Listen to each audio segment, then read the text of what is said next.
In February, me and the Mikes did the California riding and hiking trails section that went through Joshua Tree National Park. It was a pretty amazing trip, covering about 37 and a half miles.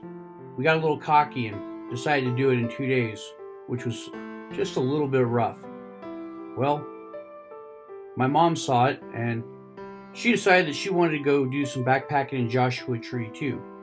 So, can't say no to mom, right?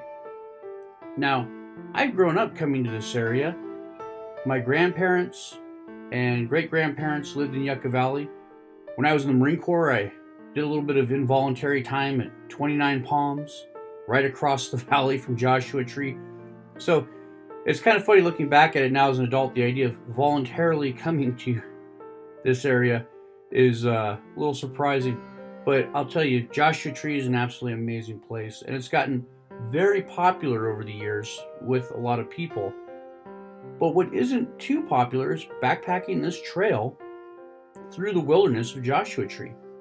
Or maybe I'm just missing the crowds, but it's an amazing way to get out and see desolation. There's nothing back there except beautiful scenes of Joshua trees and rocks, and the ability to go miles without seeing anybody at all is pretty amazing, especially hiking in Southern California. We started at Black Rock Canyon, but before we could even start our hike, we had to go stage water at Juniper Flats and Covington Flats. The nice thing about Joshua Tree's backcountry travel system is there's really no crazy permitting system. They've got a series of kiosks that go through the park that you can park at. You fill out your information, you drop in the drop box. The other nice thing is you can label your water with your name and date, and then you leave your water there, since there really is no water in the backcountry.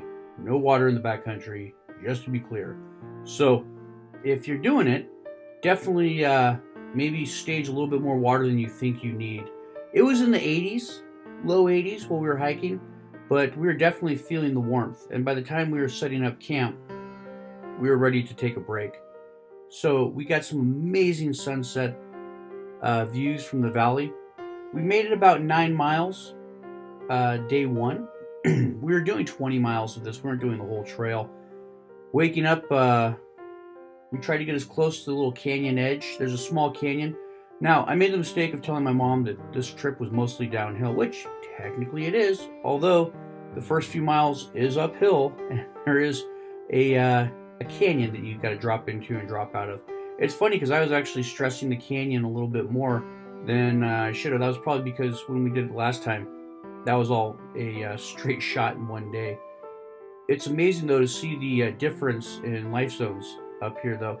After you climb to the top, you see a lot of juniper, some pinyon pine, and yucca. As you drop down, you have grassy fields. You wouldn't even think of it as the desert, but it is. And forests of yucca trees. The yuccas are absolutely amazing, and to see them out in that kind of quantity is really neat.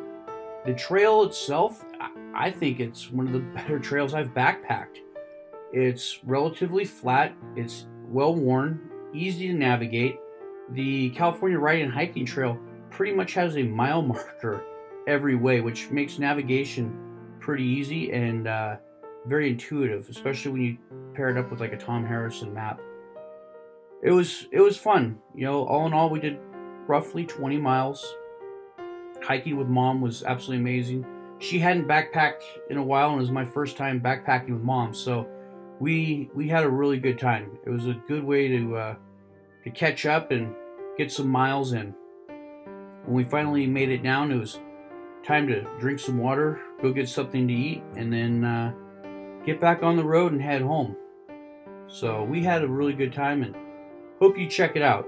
Definitely, it's a winter spring type adventure, and not for the summer.